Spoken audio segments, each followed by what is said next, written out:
Plusieurs lignes de la parole mènent à une seule ligne, celle de la vérité éternelle.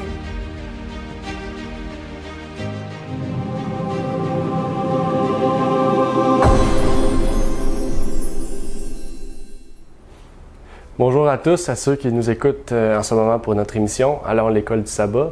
Nous allons voir aujourd'hui la leçon numéro 10 qui se titrait « Paul face aux objections à Éphèse ». Et on va voir que Paul est retourné à Éphèse une seconde fois et il a fait face à diverses personnes qui étaient en désaccord avec lui. Et on peut retrouver cette leçon dans Acte 19 du verset 21 à 41. Et je vous souhaite aussi une bonne écoute et aussi prenez le temps de bien lire et de bien étudier la leçon pour que vous puissiez bien comprendre ce que nous allons étudier aujourd'hui dans cette leçon. Bonne écoute.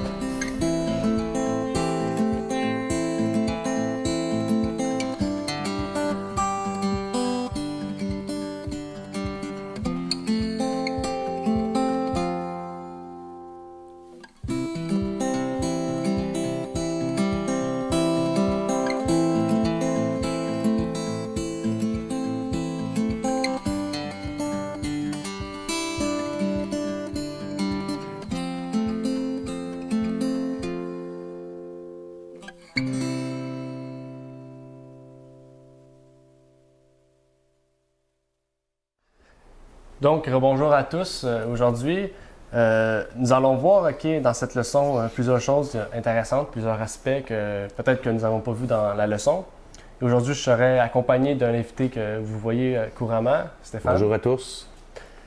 Et il a pu faire sa présentation. Et je vous inviterai aussi, si vous avez des questions à nous poser, que ce soit à Stéphane ou à moi, je vous inviterai à nous contacter soit dans les commentaires si vous voulez poser une question au public, ce que je vous encouragerai à faire puisque ça peut répondre à d'autres questions que des personnes avaient.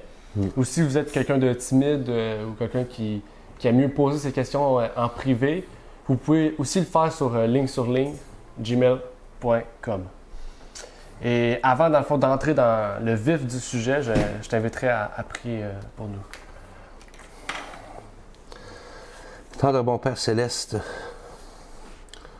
sois au milieu de nous, Seigneur, durant cette étude, que tu puisses nous conduire dans la vérité, qui est ta parole, et que ça puisse nous fortifier et fortifier tous ceux qui nous écoutent, qui nous regardent, et que ton nom soit glorifié en ce temps d'étude, Seigneur. Je te prie et je te remercie en ton précieux nom. Amen. Amen. Donc, en ce début de leçon, on remarque comme à chaque leçon, ces derniers temps, on remarque que Paul décrit ses voyages, décrit un peu les endroits où il va visiter justement ces places. Et quand on regarde le début de cette leçon, on remarque que Paul dit qu'il aurait aimé faire le tour encore de la Galatie et de d'autres places. Et dans le fond, on voit qu'il voulait aller en Macédoine, à l'Achaïe et aussi retourner à Jérusalem. Mais on sait aussi que Paul, c'est pas quelqu'un qui pouvait être partout en même temps. Il ne faut pas oublier que ses moyens de transport, c'était soit à cheval, soit à pied et que ça pouvait prendre plusieurs semaines, plusieurs mois même et peut-être plusieurs années faire un voyage. Mais en général, aller en Macédoine, à l'Achaïe puis à Jérusalem, ça pouvait prendre ça pourrait prendre une bonne année faire ça. Et Paul ne pouvait pas faire tout ce voyagement-là, en même temps prendre le temps pour chaque église d'aller. Il ne peut pas être partout en même temps. Ça, et voilà. Ça. Et donc, on voit dans le texte, qui envoie Timothée et Éraste, pour justement ses compagnons de voyage. Il les envoie justement à Macédoine. Et ici, ce qui est intéressant, c'est qu'on voit pour la première fois le nom d'Éraste. Je voulais savoir, est-ce que tu peux nous dire qui est cet Éraste? Bien, selon toujours l'Évangile, selon la Bible, Éraste était le trésorier de la ville de Rome. C'est un trésorier de la ville de Rome. Est-ce que tu as une référence pour ce passage-là? Oui, on a Romains 16, 23. Oui. On a 2 Timothée 4, 20. On peut aller voir, moi je l'ai trouvé dans Romains 16, 23, qu'on dit clairement que Éraste est le trésorier de Rome. OK. Effectivement, c'est le peu d'informations qu'on a de lui. Ben, c'est quand même une information importante puisqu'on sait que c'était un dirigeant, c'était un ancien, c'était quelqu'un qui faisait un travail quand même important pour... il pouvait, justement, c'était lui qui s'occupait de l'argent, c'était quelqu'un qui devait avoir une certaine sagesse, une certaine... Mais être honnête. Être honnête, effectivement, c'est quelque chose d'important. C'est la première qualité qu'on doit avoir. Oui, parce que quand on est honnête, justement, les gens peuvent donner plus puisqu'ils ont confiance en cette personne-là. Ouais. Et on pourrait dire l'œuvre de Christ, ça fait plus facilement et aussi plus rapidement. Parce que ça prend un minimum aussi de besoins pour justement pouvoir aider les évangélistes qui travaillaient à cette époque-là. Et tu as pu bien citer les textes, Romains 16, verset 23, 2 Timothée 4, verset 20, et le livre le passage de Actes. Ouais. Tout ça, on en parle, oui. Oui, le livre de Actes, qu'on en parle à 2-3 reprises. Donc, je vous inviterai à lire ces passages-là pour vraiment voir qu'est-ce que nous disons, c'est vrai. Et aussi, de mon bord, j'ai fait une petite étude pour son nom. Et dans la Strong Concordance, on retrouve que Eras, ça veut dire bien-aimé. Donc, c'était quelqu'un sûrement qui était, si son nom signifie bien sa personne, c'était quelqu'un justement qui était bien-aimé envers ses frères et ses sœurs. Ça résume à une personne honnête aussi, tu sais, s'il y avait un poste de trésorier. Et effectivement. Et ce qui est intéressant aussi, c'est qu'on remarque quelque chose ici que Paul n'avait pas l'habitude de faire. On remarque ici que Paul a décidé d'envoyer Timothée et Éraste en Macédoine. Et je voudrais savoir qu'est-ce qu'on peut tirer de la décision de Paul d'envoyer ces deux personnes-là en Macédoine. Moi, je dirais que Paul avait une grande confiance en Timothée et Éraste. Une confiance, puis Paul peut pas être... il voulait rester en Macédoine, il voulait rester encore là. Il peut pas y aller parce qu'il veut rester là. OK? Donc, il envoie, comme on dit, des hommes de confiance. Puis c'était eux qui étaient là à ce moment-là. Timothée et Éraste qui envoyaient... parce que lui, il ne peut pas être partout. Là. Non, c'est ça. Le travail, il ne peut pas tout le faire à lui tout seul. Donc, il faut qu'il ait une confiance en ces gens-là. Fait que c'est ça. Puis aussi, ils sont dans le même travail, hein, ils évangélisent. Ouais. Ils ont le même don, puis ils ont le même but aussi. Le même but d'amener Christ, d'amener les gens à croire en Christ. Fait que c'est ça. C'est pour ça qu'ils envoient eux à ce moment-là. Oui, effectivement, on voit que c'est ça l'important aussi que c'était pas des personnes qui étaient 30 ou 40, il était 3 personnes. Mais Paul avait confiance en ces 2 personnes-là avec qui il voyageait. Donc, pour lui, le désir de Paul d'aller en Macédoine, il pouvait justement l'accomplir par Timothée et Éraste. Ouais. Il n'avait pas besoin d'être là physiquement pour l'accomplir. Exactement. Puisqu'il savait que Timothée et Éraste étaient des gens de confiance qui allaient faire le même travail que lui aurait fait. Il aurait dit les mêmes choses, il aurait enseigné la même chose. C'est ça qui est l'unité. Oui, c'est ça. On parle d'unité. Oui, ici, on parle de vraiment... Ça, c'est la vraie unité. Et il y a une autre chose ici qui est intéressant, si on retourne dans Acte 19, on voit, dans Acte 19, Démétrius. Oui, oui.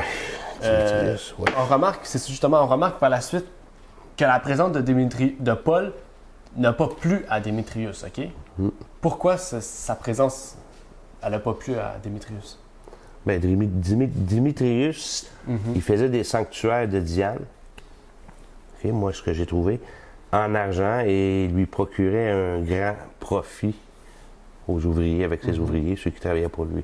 Fait qu'il faisait, en faisant ces travaux-là, Diane, c'est qui? On va le voir plus tard, mais c'est sûr que ça ne plaît pas, parce que lui, Paul arrive pour présenter le Christ, il vient évangéliser, puis lui, il parle d'une autre divinité. Adoration, une autre divinité. Adoration aussi, oui. Une autre divinité, fait que c'est sûr, il dit, non, lui, il va mettre des bâtons des roues, fait qu'il n'est pas content. Ouais. Il n'est pas content, c'est sûr, puis il risque de perdre de l'argent aussi, tu sais. Oui. Fait que c'est ça. Oui, effectivement. Et justement, on retrouve ça dans Acte 19, verset 24. Et aussi, ce qui est intéressant, c'est qu'il ne faut pas oublier la ville où Paul était. Ouais. Paul était à Éphèse. C'est une ville où il y a eu beaucoup de difficultés à amener le message parce que c'était une place très idolâtre. Oui, et c'est ça. remplie d'idolâtrie, dans le fond, où des personnes avaient de la misère à accepter le message. Donc, vous pouvez retrouver ça aussi dans le Conquérant Pacifique. Sir White le dit à plusieurs reprises qu'Éphèse, c'était un lieu où il y a Paul a eu beaucoup de difficultés à intégrer le Christ dans cette ville. Il y a beaucoup d'argent aussi dans cette ville-là, je crois. Hein? Oui, c'est une ville qui avait une grande richesse. Une Oui. richesse, ouais. Oui, qui avait une grande richesse. Et ce qui est intéressant, OK, c'est le terme aussi orfèvre, OK, qu'on retrouve dans le verset 24, que certains peut-être qu'on ne peut pas connaître, parce que c'est un vieux terme, OK? Et j'ai été fouillé sur Wikipédia pour savoir qu'est-ce que c'était un orfèvre. Et un orfèvre, OK, c'est un artisan et marchand qui fabrique et vend des objets d'orfèvrerie. OK? C'est comme la forgerie, plusieurs choses. Ouais. Forgerie, forgeron. Lui, c'est orfèvrerie, orfèvre. C'est l'emploi. C'est plutôt ça a peut-être changé. Ça peut être changé. Mais on voit que l'orfèvrerie, c'est spécialement des objets d'or, d'argent, de platine, des objets, dans le fond, précieux. C'est tous des pierres précieuses. Des pierres précieuses, des minéraux précieux. Oui. Ouais. Oui. Et dans le fond, c'est à partir de ça qu'on faisait les sanctuaires de Diane. Donc, aussi, ça nous ouvre quelque chose aussi, c'est qu'on voit qu'à travers toute la Bible, ceux qui faisaient les statues, c'était des orfèvres. Dans le fond, à cette époque-là, c'était un emploi. Aujourd'hui, on pourrait voir ça dans l'Église catholique, dans le sens que les orfèvres, c'est peut-être eux qui faisaient les statues de Marie ou de Jésus, des apôtres. Ben, tout ce d'après moi, tout ce qui est le décor qui est pas bibliquement parlant, on pourrait appeler ça la même chose des orfèvres. Ouais. Oui, effectivement. Ce qui est étonnant de voir, c'est qu'est-ce que Démétrius fait justement pour, on pourrait dire, empêcher Paul de gâcher son travail, détruire ses finances et ses ventes. Démétrius a décidé de mettre le trouble pour que les gens continuent d'adorer leurs idoles. Okay? Ça démontre bien que pour garder leur travail, les gens peuvent tout faire en leur pouvoir pour détruire le problème qui bloque leur vie. Ça, c'est une chose intéressante. Si quelqu'un ne veut pas perdre son emploi parce qu'il y a une maison, un auto, des enfants, une femme, il serait prêt à faire tout, peut-être même jusqu'à tuer cette personne-là pour garder cet emploi. Ouais, c'est ce qu'on voit dans notre monde aujourd'hui. Hein? Ouais. Les gens, ils courent après l'argent et ils sont prêts à faire n'importe quoi, comme tu viens de le dire. Il y en a qui peuvent tuer, il y en a qui peuvent... quand tu veux pas perdre ton commerce puis ton argent, peut-être dans ce temps-là, c'était un peu moins pire, mais aujourd'hui, c'est à la grandeur de la planète que c'est le dieu de l'argent aujourd'hui, le dieu de l'argent. Oui. Ouais. Et en y pensant aussi, l'Apocalypse, c'est ça ce qu'il dit, c'est qu'on voit dans Luc 21, de 16 et 17, ça dit « Vous serez livrés même par vos parents, par vos frères, par vos proches et par vos amis, et ils feront mourir plusieurs d'entre vous. Vous serez haïs de tous à cause de mon nom. » Et Jésus a dit la même chose ici, on voit que nos amis, nos proches et tout notre entourage, quand la loi du dimanche va arriver, il va falloir prendre une position, soit perdre notre travail pour Christ ou garder notre travail. Donc, ceux qui ne voudront pas garder leur travail seront trahis par ceux qui voudront suivre le système. Oui, c'est ça. On va être accusé de blasphémateur, j'imagine. Oui, hein, comme le Christ est accusé de blasphémer contre Dieu. C'était lui-même le Fils de Dieu. Et on va être traité comme des terroristes, des faiseurs de troubles, tous les noms qu'on peut amener. Et c'est le contraire à ce moment-là que c'est pas la majorité donc qui vont avoir la vérité absolue. La Bible en parle, c'est un reste. Donc c'est sûr c'est mal vu. Même pour Paul, il arrive, pour lui aussi c'est mal vu. Tu sais. Fait que, on voit que Satan, il y a toujours quelque chose en arrière. Tu sais. Si on irait moi puis toi prêcher à Montréal, sur la rue Sainte-Catherine, mais c'est sûr qu'il y a quelqu'un qui arriverait, Satan envoie toujours ses agents. Hein? Fait que il y a de l'opposition tout le temps quand on est avec Christ. Fait que c'est la même affaire pour Paul ici. Oui, effectivement, c'est un bon parallèle. On voit c'est la même chose qui s'accomplit, mais qui va s'accomplir aussi, on pourrait dire davantage à la fin. Oui, bientôt, oui. Oui, effectivement. C'est bientôt. Et ce qu'on voit, c'est que justement, Démétrius a réussi à assembler avec eux les ouvriers, mais aussi une grande foule, un grand nombre de personnes pour justement se rallier à sa cause de destruction de l'Évangile. Et ce qui se passait à Éphèse, et ce qui est étonnant, c'est ce qui va arriver à la fin des temps, ce qu'on vient de dire justement. Ils ne voudront pas justement, nous, on voudra pas justement adorer et révérer le grand maître, le pape On ne voudra pas révérer les gouvernements puis toutes ces choses-là. Le système, Oui. on pourrait dire. Oui. Comme eux, justement, ils voulaient suivre leur Diane, OK, qui était leur maîtresse, leur grand-maître. Pourtant, c'était un objet de fonte, OK? C'est quelque chose de Une terrestre. statue. Une statue. Ouais. Ben, les jeunes, aujourd'hui, vont adorer la même chose, la papauté, justement, puis un pouvoir terrestre. Oui, mais rien de chrétien en arrière de ça. Hein? Non. C'est un système monétaire, Antichrétien, c'est un ouais. système d'argent, c'est un système antichrétien. Puis je vais aller plus loin que ça, c'est Satan qui se cache en arrière de cette Église. Oui. Comme Dieu utilise justement, utilise les humains pour amener l'œuvre, Satan Ouais. utilise aussi un système pour amener. Un système pour amener le contraire. Oui, c'est ça, détruire Il l'œuvre. prend le plan de Dieu puis il le vire en envers. Effectivement, effectivement. Et les chefs de compagnie diront, vous étiez en ruine. Levez-vous contre celui qui détruit votre travail par une fausse évangile. Faux évangile. Puis justement, ça c'est qu'est-ce que Démétrius a dit. Il a dit, nous avons Diane, pas besoin de Dieu. C'est à peu près ça, si on résume à ce qu'il a pu dire. C'est un peu ça ce qui va se passer, comme on dit, avant le retour de Jésus, avant la fin. On n'a pas besoin de Dieu, on a Ouais. ce système, Ouais. un nouveau système qui s'en vient. Et ce qui est étonnant, justement, c'est que dans cette tromperie-là de Démétrius, il a réussi on peut dire, à convaincre la grande majorité qui était présent. Et la ville fut remplie de confusion. C'est ça que ça va amener, justement, le système. Ça va amener une grande confusion aux gens. Ouais. Et ce qui est encore plus étonnant, c'est qu'ils n'ont pas amené Paul devant la foule, ils ont amené ses compagnons. Dans le fond, les compagnons ouais. qui étaient présents aussi, c'est Ouais. Gaius et Aristarque. Oui, Et exact. c'est ça qui est le plus étonnant, c'est que la même chose, OK, qui va arriver à la fin des temps. Nous, notre compagnon, comme l'Apocalypse l'a dit, je suis votre compagnon de service, c'est Jésus-Christ. Mais il va emmener qui en justice, les gouvernements? Il va emmener nous. Ils vont pas emmener Jésus. Ceux qui marchent avec le Christ. Et non pas les autres, c'est sûr. C'est ceux qui marchent avec le Christ. On va être coupable de quoi? De croire en Jésus? Ben, Oui, ça va être à peu près ça. Si on a payé pour ça, je trouve que ça en vaut la peine. Oui, Ça en vaut la peine. c'est pour une fois que la prison va être Agréable. agréable. Et voilà, on pourrait dire ça comme Ouais. ça. Oui, c'est effectivement. On n'a pas commis de crime. C'est pas Non, un crime. c'est aucun crime. Jésus, c'est la même chose, il n'avait commis aucun crime. Et Ponce Pilate il lui avait montré qu'il n'y avait aucun crime, mais les Juifs Non. voulaient. Crucifié. Oui. Et si on revient ici au sujet, il y avait une petite question que je voulais te poser. Puisqu'on voit Gaius et Aristarque pour la première fois dans ces passages-là aussi. Oui. Est-ce que tu as des versets pour montrer qui sont Aristarque et Gaius? On a Philébon 1,24. C'est ça. 1,24, Colossiens 4,10, Acte 20, 4 et Acte 27, 2. Aristarque,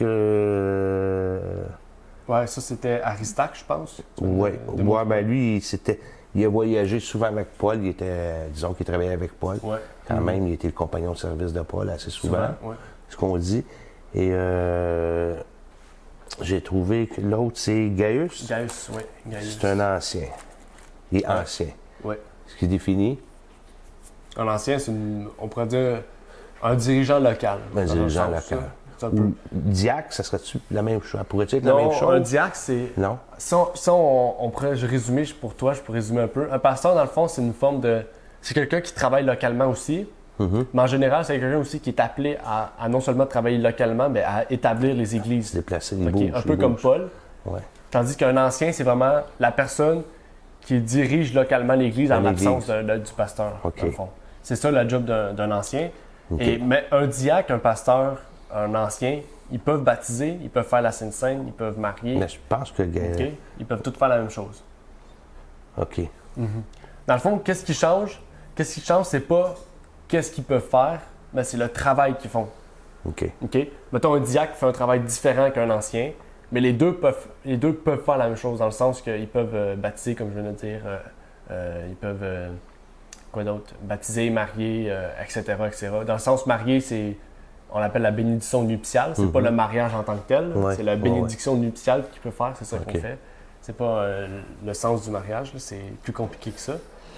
Mais ouais, Gaius, dans le fond, c'est un ancien comme lui qu'on avait vu un peu auparavant, j'oublie son nom déjà. comment il s'appelait? Éraste. Eraste. Éraste. Eraste. C'est la même chose qu'Éraste, OK? C'est deux anciens. Eraste, oui, c'était le trésorier et ancien. Trésorier et ancien. OK.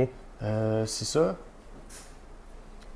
Oui, c'est un trésorier. Désolé, c'est un trésorier, c'était pas un ancien, OK? Désolé, OK. ça c'est une erreur de ma part. Mais oui, c'est comme tu as pu le dire, on retrouve justement le fait que ça soit un ancien dans 3 Jean 1, verset 1. Mhm. OK?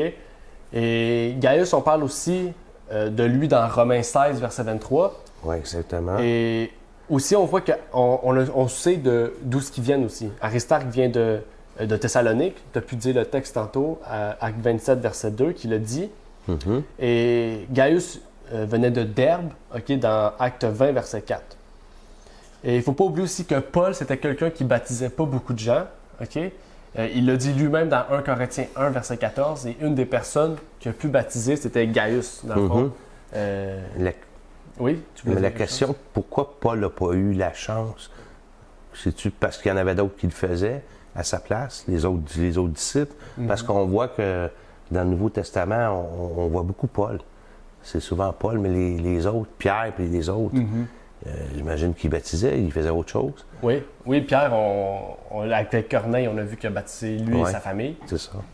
Mais on voit vraiment que Paul, ben, c'est selon son dire, 1 Corinthiens 1, verset 14, on voit qu'il a baptisé 2 personnes et il a baptisé la famille d'une personne, justement.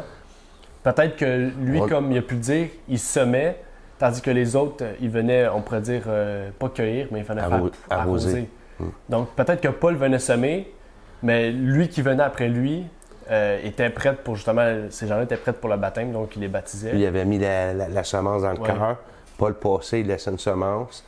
Les autres arrosaient Et il baptisait, dans le et fond. baptisaient. puis Selon peut-être la logique des choses, mais on ne voit pas vraiment. Parce on n'en parle pas que Paul il fait des baptêmes. Non, c'est ça, justement. Là, c'en est un, comme tu dis, moi j'en ai vu 2, mais c'est pas son travail. Non, je pense Lui, c'est pas. d'amener, d'évangéliser. Ouais. Un peu comme Jésus. Jésus, on ne voit pas vraiment qu'il a baptisé personne. Mais pourtant, il y a eu 120 personnes qui étaient là à la chambre haute. C'est souvent des gens qui ont été baptisés, logiquement. Mais qui les a baptisés? Ouais, On ne sait pas. on n'en parle pas. Non, c'est ça. C'est un peu la même chose avec Paul. C'est ça. Ouais.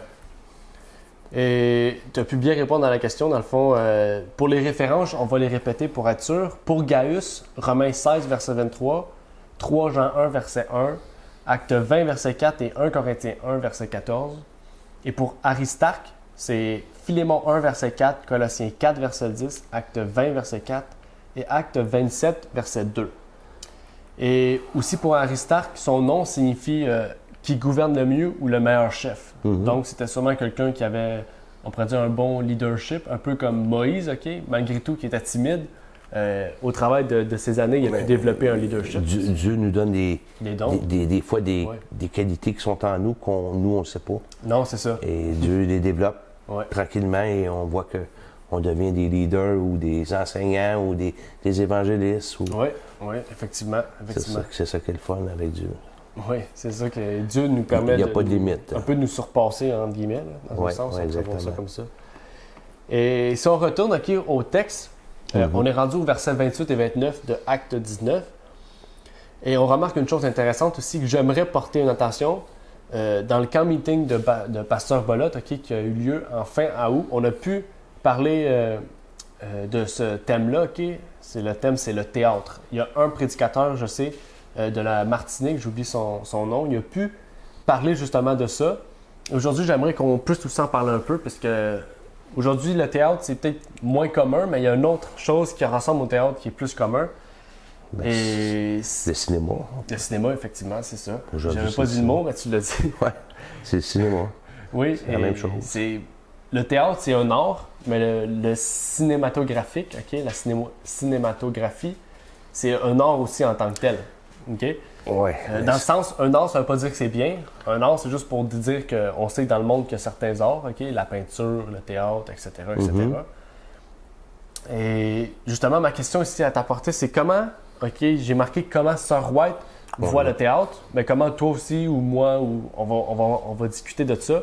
Comment on perçoit, comment un chrétien devrait percevoir le théâtre, le cinéma, etc. Ben, on sait que ça vient pas de Dieu, le théâtre, le cinéma.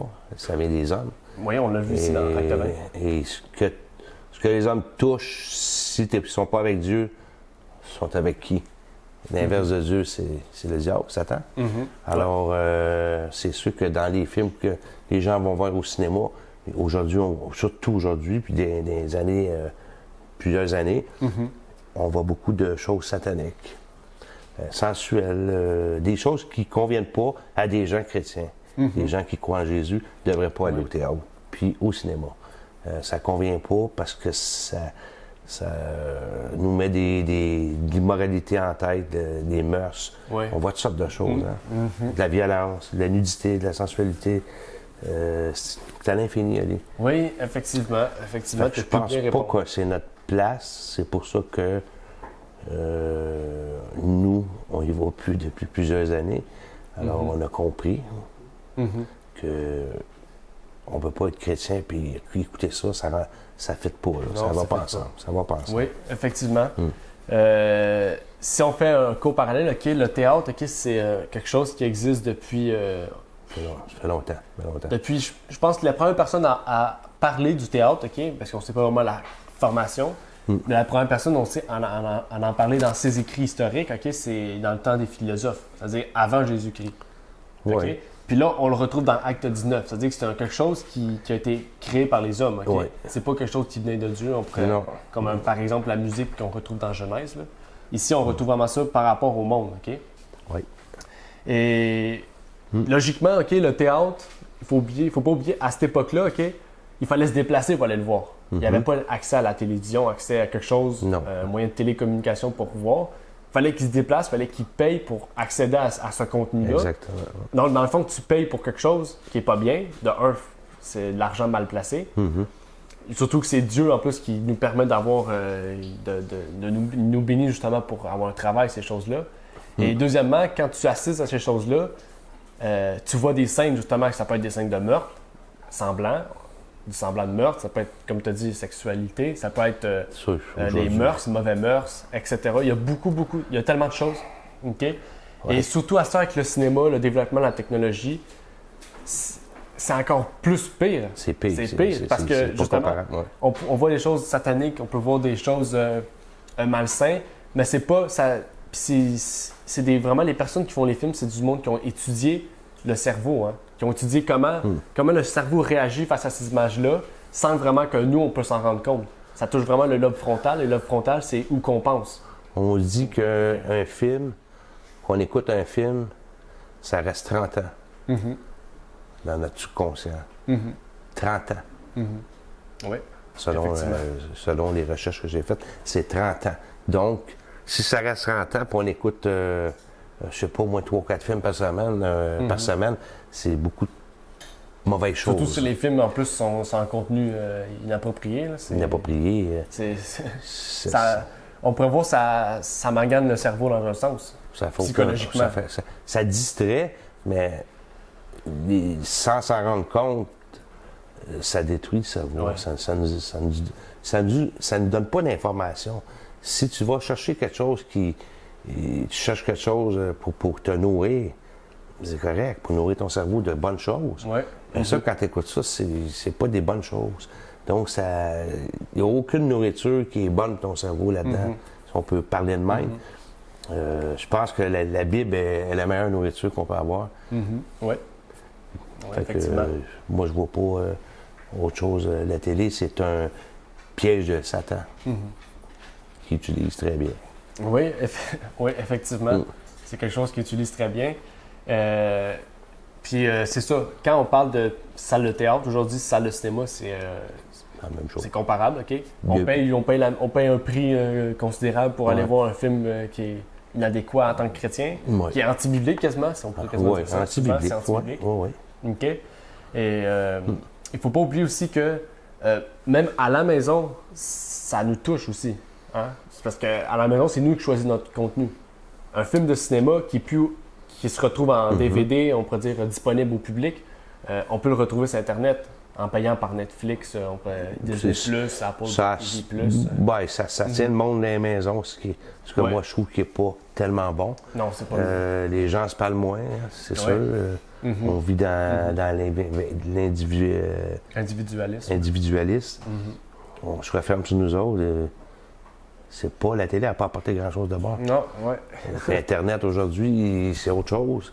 Ça faut aller chercher ce qui est bon, mais il y a beaucoup de ça, la choses différence, c'est de pas bon. quand on parle, souvent, il y a du monde qui pose comme question pourquoi le câble c'est mauvais et tout, mais la différence, c'est que le câble, c'est des postes préprogrammés. Il nous pousse à regarder un contenu. Même si on ne veut pas le regarder, il apparaît. Tu peux pas choisir tes postes. Tu les choisis, mais ils t'offrent un package. Un package deal, en guillemets. Qui n'est pas bon. Ouais. C'est ça. Et justement, c'est pour ça qu'Internet, on pourrait dire, c'est une facette qui est pour et contre. Dans le fond, il faut choisir le contenu qu'on regarde. Parce qu'il y a des choses aussi qu'on peut payer comme... Tantôt, j'ai parlé de Netflix. On paye pour, je pense que c'est 10 $ canadiens. Je pense par mois, on paye, c'est quelque chose comme ça. Puis j'avais écrit un article justement sur Ligne sur ce sujet-là. Je ne sais pas si tu l'avais lu, mais on voit justement les programmes sur l'homosexualité, sur le satanisme. Non, c'est du... Ils nous font tout voir ce qui est anti-biblique. Puis en plus, ce contenu qu'ils font là, c'est pas eux qui... Je veux dire, c'est pas eux qui payent pour ça, c'est nous qui payons pour ça. Parce que les gens qui payent par mois pour ce contenu-là, c'est eux qui fournissent ces programmes-là, tu comprends? On paye pour se polluer le cerveau. Ouais. Ben nous, on paye pas, mais je veux dire... Non, moi, j'ai une belle télé, mais j'ai pas de câble. Ouais. Mais dans le sens que ceux qui mettent de l'argent, qui payent le 10 $ par mois pour Netflix, c'est eux qui encouragent ces programmes-là sans le vouloir. Ouais. Même s'ils disent regarder des programmes chrétiens, ils payent pour le contenu qui se fait en arrière. C'est pour ça qu'il ne faut pas payer pour ces plateformes-là. Ouais.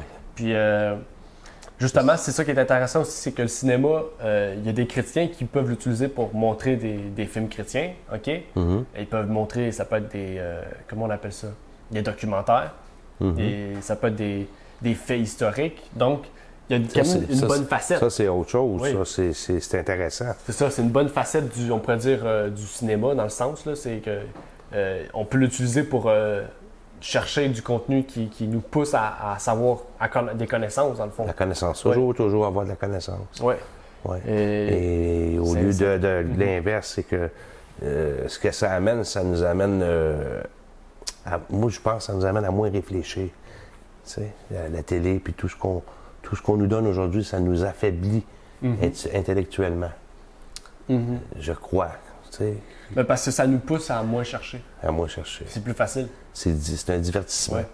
C'est parce que justement, avant, quand il n'y avait pas Internet, il fallait qu'ils se déplacent à la bibliothèque, chercher livre par livre le contenu qu'ils voulaient. Nous, aujourd'hui, on clique, on pèse un lien, on va en arrière, un autre lien en arrière. C'est facile. C'est 2-3 clics, on est arrivé sur ce qu'on veut. Ouais. C'est accès en 2-3 secondes. Ouais. Avant, ça pouvait prendre des semaines avant de trouver qu'est-ce qu'ils voulaient, vraiment, parce qu'il faut qu'ils prennent un livre, ils le lisent, un autre livre, ils le lisent. Mais sauf que son cerveau travaillait... C'est ça. Il travaillait dans tous les sens. Son quotient intellectuel travaillait plus. Oui. Si on peut le dire de même. Oui. Ben c'est vrai. Aujourd'hui, on s'affaiblit à cause de ça. Oui, effectivement. Et avant de clore sur le sujet, parce qu'il y aurait beaucoup de choses à dire, et il y a une série d'articles qu'on prévoit justement ligne sur ligne à faire sur le théâtre, le cinéma, avec des études scientifiques et des textes de Sir White pour appuyer ce qu'on a à dire. Ici, j'ai un texte de Adventist Home à la page 516 qui dit « Parmi les stations les plus dangereuses pour le plaisir, il y a le théâtre. » Pour nous, c'est le cinéma. Okay? Au lieu d'être une école de moralité et de vertu, comme on le prétend si souvent, il est le foyer même de l'immoralité. Okay? C'est court, c'est efficace, et Ellen White a tout dit dans ce petit passage-là. Oui, l'immoralité. Oui. Ça, c'est dans tous les sens. Oui, dans tous les sens.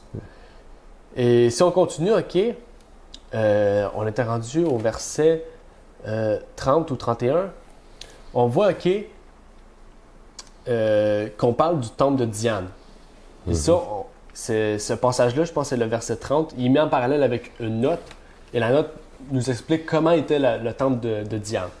Et là, vous allez pouvoir voir à l'écran des images, justement, qui démontrent comment était le temple de Diane.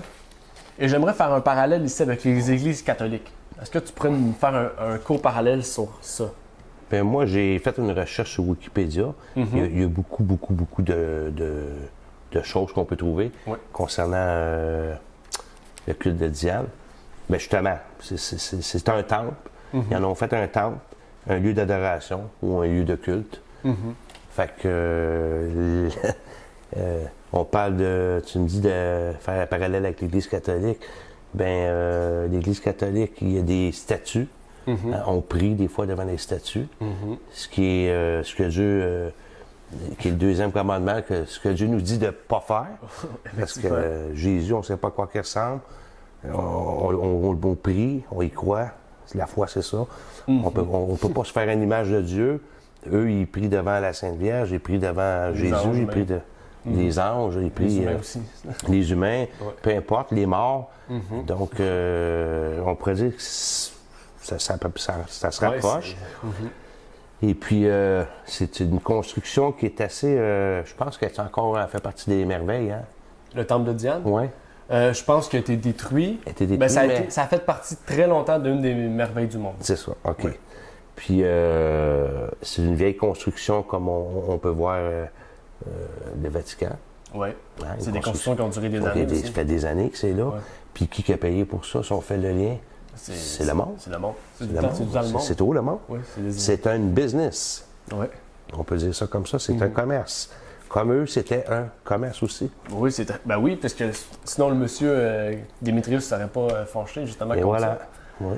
Et aussi, tantôt, tu as parlé de quelque chose sur Wikipédia, tu avais lu. Tu as parlé de temple, puis tu as fait le lien avec le lieu de culte. Et c'est ça qui est intéressant, c'est que temple et église, c'est deux lieux de culte. Ouais. Donc, les églises catholiques, c'est déjà un lien avec le temple. C'est des lieux de culte. Et comme tu as pu le dire, c'est érigé aux frais du peuple. Dans le fond, que c'est le peuple qui paye pour ces choses-là. Et la note le dit que c'est toute l'Asie qui avait payé pour la construction de ce temple-là. Exactement. Qui avait duré 220 ans. Quand même. 220 ans. Et les églises catholiques duraient combien de temps? Des fois 100, 200, 300, 400 ans. Ouais. Et je pense même qu'il y a une église qui avait duré 1000 ans, je pense, à cause qu'il y a eu beaucoup de chutes monétaires.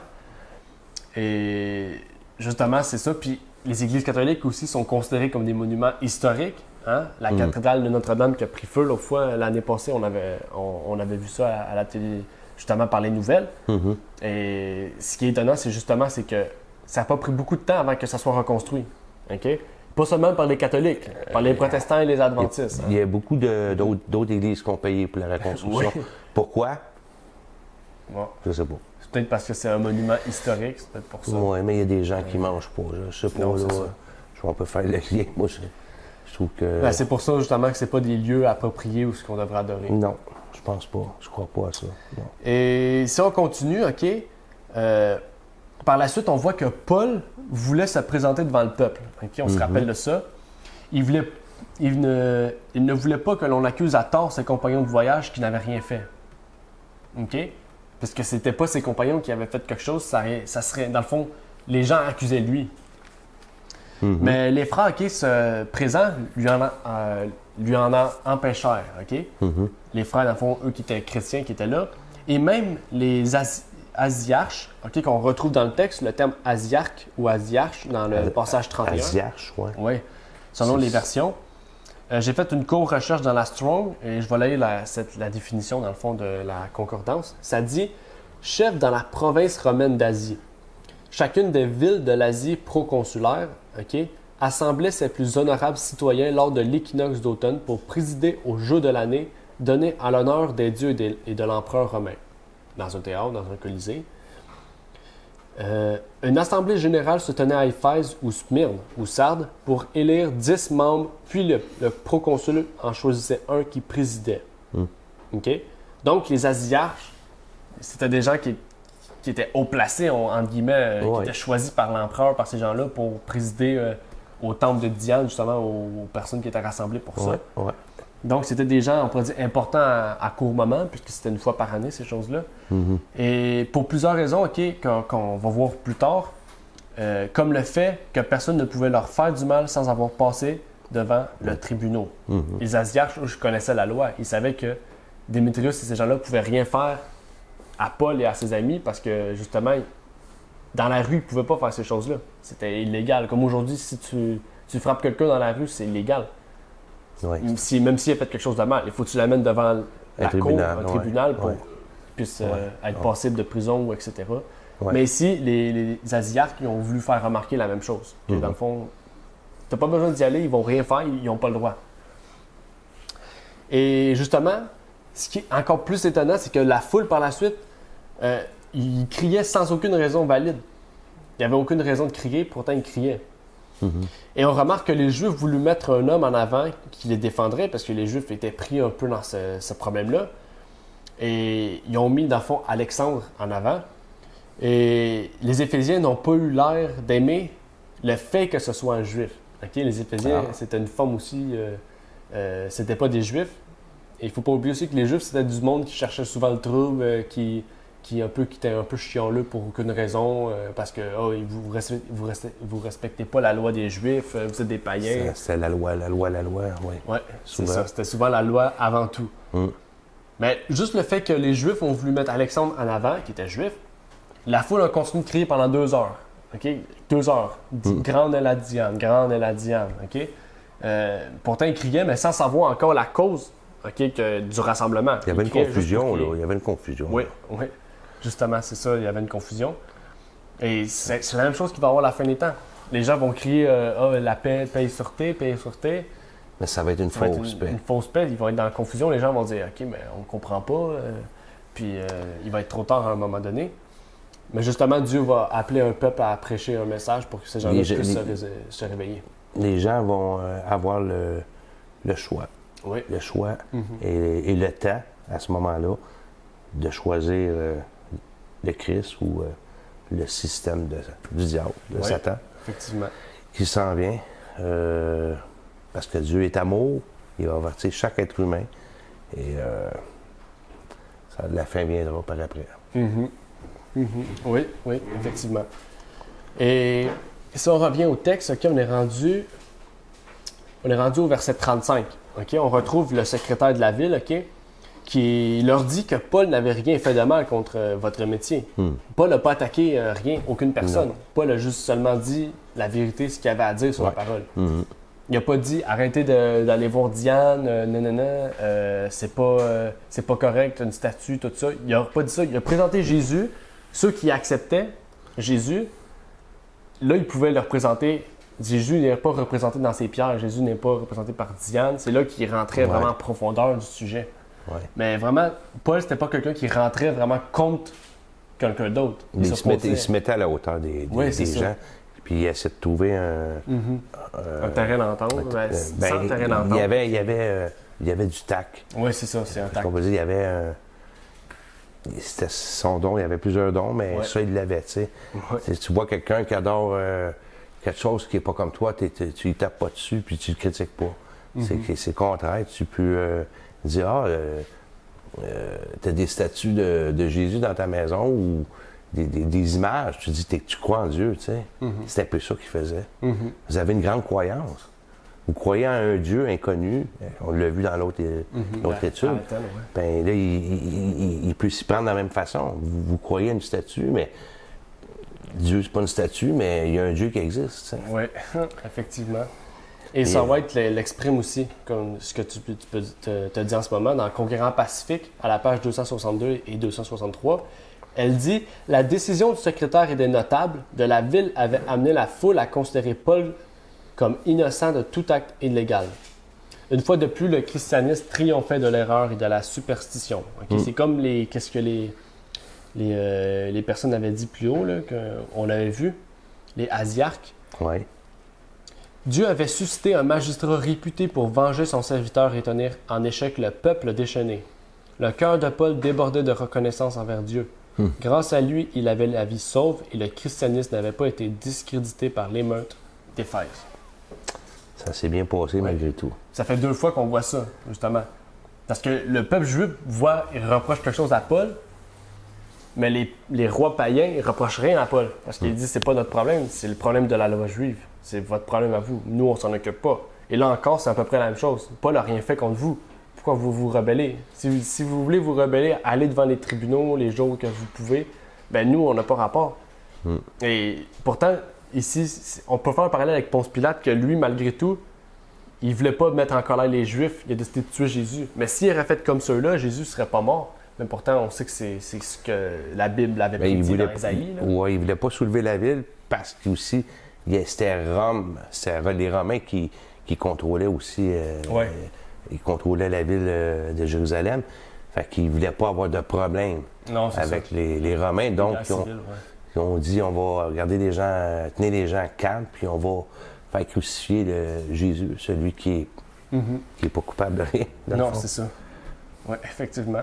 On sait que Paul va mourir un peu d'une façon injuste aussi. Okay? Oui, c'est ça. Ça va arriver, mais on voit qu'il réussit à s'en sortir à 2 reprises maintenant qu'on le voit, qu'il réussit à s'en sortir malgré tout. C'est pour ça qu'il rend gloire à Dieu. C'est Dieu qui est en arrêt de tout ça. Oui. C'est toujours Dieu.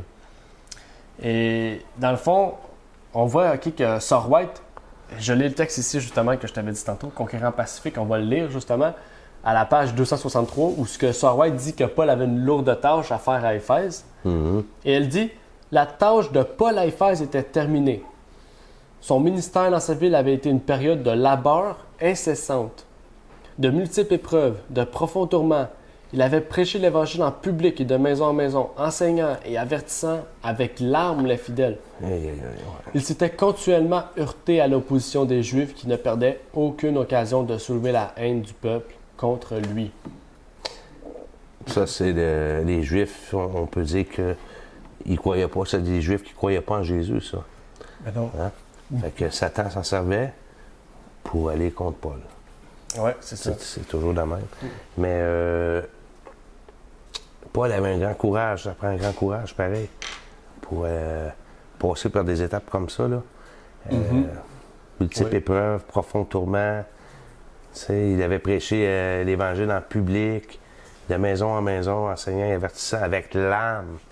Les fidèles, il était... C'était un endroit très difficile pour lui. Peut-être un des pires endroits, on pourrait dire. Mais Paul, c'est l'apôtre des apôtres, je dirais, moi. Si on peut voir ça comme ça, là.